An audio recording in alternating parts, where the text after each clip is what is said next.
एक होता है 12 वाट के अंदर चिप ड्राइवर, एक होता है डीओबी। ठीक है, दो चीज़ें होती हैं। डीओबी होती है डायरेक्ट ऑन बोर्ड, यानी कि जिसके नीचे ड्राइवर नहीं लगता, वो डायरेक्ट दो तारें लगती हैं, नीचे पिन चुड़ी लगती है, वो आपकी ऑन हो जाती है। डीओबी के अंदर भी दो किस्में आती हैं, एक वारंटी वाली आती है, एक नॉन वारंटी वाली आती है। लेकिन हमारी जो मार्केट है ना, उसमें नॉन वारंटी ही आती है डीओबी, इसमें वारंटी वाला कोई माल नहीं मंगवाता।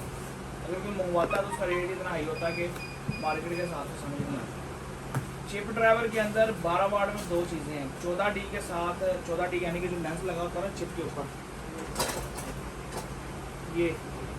ये 14 अगर दाने लगे हुए ना, तो इसके साथ 4.7 UF का ड्राइवर लगेगा। ये होता है ड्राइवर, इतने नज़दीक ला के दिखा रहा, ये 4.7 का ड्राइवर होता है। इसके साथ 14D 14 दानों वाली चिप चल सकती है, ये वाली। ठीक है, क्योंकि इसके वोल्टेज आपने बराबर करने होते हैं। अब जो ये वोल्टेज दे रहा है, अगर उसको उतने प्रॉपर वोल्टेज नहीं मिलेंगे तो फिर ये ख़राब हो जाएगी, चल जाएगी। हाँ, अगर इसमें आपको 16D मिल रही है, यानी कि 16 दाने लगे हुए हैं, फिर आप 6.8 पे जा सकते हैं। लेकिन हम फिर भी रेकमेंड नहीं करते कि आप 6.8 पे जाएं। 12 वाट में 4.7 का ड्राइवर अच्छी क्वालिटी का, जिसका कैपेसिटर नया लगा हो, लाट का ना लगा हो, और रेगुलर चिप के साथ A65 बॉडी होती है। ये बॉडी का जो कोड है ना, वो A65 है, A65 इसको कहते हैं। ये मुकम्मल सेट होता है 12 वाट। ये एज़ कम्पेयर टू डीओबी ये बेहतर चलता है। जो मार्केट में डीओबी सिंगल कैपेसिटर है या डबल कैपेसिटर है, वो वारंटी देने के लायक नहीं होती। कोई अपने ब्रांड का माल मंगवाए तो फिर होता है कि आप जो है उसकी वारंटी दे सकते हैं, अदरवाइज़ डीओबी की वारंटी देना बेवकूफ़ी है। मैंने खुद अपना बड़ा नुकसान करवाया। ये चीज़ है 12 वाट के अंदर। ठीक है, 12 वाट में आप 4.7 का ड्राइवर लगाएँ, 14D चिप लगाएँ, A65 की बॉडी लगाएँ, और एक बल्ब जाके आप चेक कर लें कि उसकी रिलायबिलिटी क्या है। बल्ब को चेक करने का साथ ही एक 2 बल्ब लगाएं 100 वाट के एक बंद बॉक्स में, 7 बल्ब लगा के आप छोड़ दें 2 दिन, आपको बल्ब की औकात पता लग जाएगी, बल्ब कितनी औकात का मालिक है, साथ चलने वाला है कि नहीं। अगर वो 48 या 72 वाट निकाल जाता है 200 वाट के साथ, इट्स मीन कि उसकी जो क्लेम रेशो है वो 7 से 8% पूरे साल की होगी। लोग मार्केट में कहते हैं 3 से 4% क्लेम, 3 से 4% क्लेम तो फिप्स की आ जाती है, जो बड़े बड़े ब्रांड की क्लेम आई थी। हम 7 से 8%, 10% तक क्लेम का कहते हैं कि 7 से 8%, 10% का क्लेम आपको आएगी, ये आपने बर्दाश्त करनी है। लेकिन 1000 में से कह लें कि 10% लगाए तो कितना पीस होता है, 100 पीस होता है, लेकिन 100 पीस आता नहीं है क्लेम का। ज़्यादा से ज़्यादा 40, 45, 50 पीस आप क्लेम में आ जाएंगे। जिस सीज़न में आपने काम शुरू करना है ना, ये अब जो सीज़न चल रहा है, आगे आनी है सर्दियाँ या अगस्त है, आगे जब सर्दियों में तो आपकी वैसी क्लेम नहीं आ रही, क्योंकि एटमॉस्फेयर टेम्परेचर बाहर का बड़ा प्यारा रहेगा।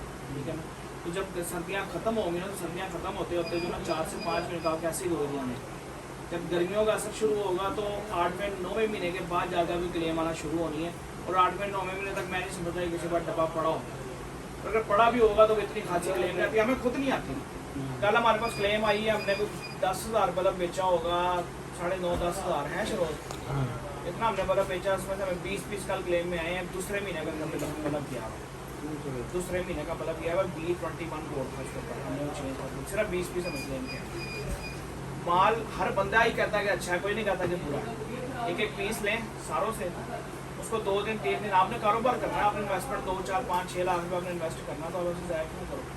आप जो है वो माल 1 पीस 2 पीस 3 पीस लें, रॉ मटेरियल 1-2 पीस लें तैयार, उसको तसल्ली से सौखे होकर चेक करें घर में बैठ, 2 दिन 3 दिन 4 दिन उसको तसल्ली से चेक करें, हफ्ता लगाएं 2 हफ्ते लगाएं, कोई मसला की बात नहीं है, आपको समझ में आ जाए। फिर आप 3-4 मालों के जब आप एक्सपेरिमेंट करोगे ना, फिर आपको समझ में आ जाएगी कि यार अच्छा इसने इतनी देर निकाली है, इसने इतनी देर निकाली है, इसकी बॉडी पे ये फ़र्क पड़ा है, इसकी चिप इतनी काली हुई है, इतनी सफ़ेद हुई है, उसमें से फिर आप जब चुनेंगे ना, फिर आपको एक अच्छा सेट मिल जाएगा। मतलब आप मार्केट से लें, भले वो किसी भी कंपनी से लें, ये बराबर बल्ब की बात होगी। SMD में आ जाए तो SMD में 2 मॉडल होते हैं, एक होता है प्लास्टिक और एक होता है एल्यूमिनियम। ठीक है, प्लास्टिक के अंदर बहुत सारे दानों की रेंज आती है, PVC आ गई, PPT आ गई, PC आ गई, ABS आ गया, लेकिन हम जो चलाते हैं ना वो PPT चलाते हैं। प्योर PPT वो होता है जो 180 टेम्परेचर 200 टेम्परेचर तक बर्दाश्त कर लेता है, हीट को बर्दाश्त कर लेता है। तो प्लास्टिक के अंदर भी चलती है, जो हमारे पोश इलाके जैसे VIP इलाके, डिफेंस हो गया, गुलबर्ग हो गया, माल्टाउन हो गया, इधर चलती है प्लास्टिक SMD। एल्यूमिनियम SMD चलती है समनाबाद, सब्जाजार, लालाजार, मरकजार, अवान टाउन, इन इलाकों में जो है ये चीज़ें चलती हैं। एक एल्यूमिनियम SMD होती है और एक प्लास्टिक। प्लास्टिक के अंदर हम कहते हैं फाइबर चिप। फाइबर चिप वो टेक्नोलॉजी है जो हीट ही नहीं करती, तो प्लास्टिक के साथ उसका कोई ऐसा कोई मेल्टिंग पॉइंट है ही नहीं प्लास्टिक में उसका, तो इसलिए वो उसमें कामयाब है। लेकिन फाइबर चिप की रोशनी as compared to chip driver कम होती है। इस वजह से अगर आपने प्लास्टिक में भी अगर आपने चिप ड्राइवर लगाना तो फिर आपको हीट सिंक लगाना पड़ता है उसमें। ये बात होगी। एलुमिनियम के अंदर एलुमिनियम की बॉडी पूरी ही एक हीट सिंक होती है, क्योंकि वो पूरी बॉडी ही एलुमिनियम की, तो उसमें तो हीट आराम से क्रॉस हो जाएगी। उसके अंदर आप चिप ड्राइवर लगा लें, DOB लगा लें। चाइना ये कहता है कि 7 वाट अगर आप DOB यूज़ कर रहे हैं ना अच्छी क्वालिटी की, तो आपकी क्लेम नहीं आएगी। 7 वाट में आप DOB भी लगा सकते हैं, 7 वाट में आप फाइबर चिप भी लगा सकते हैं, 7 वाट में आप चिप ड्राइवर भी यूज़ कर सकते हैं। ये 3 चीज़ें आती है एलुमिनियम बॉडी में। ये 2 चीज़ें हैं 7 वाट में SMD और 12 वाट बल्ब में, जो इस टाइम मार्केट में रेगुलर चल रही, और ये रेगुलर बेसिस पे इसका काम है।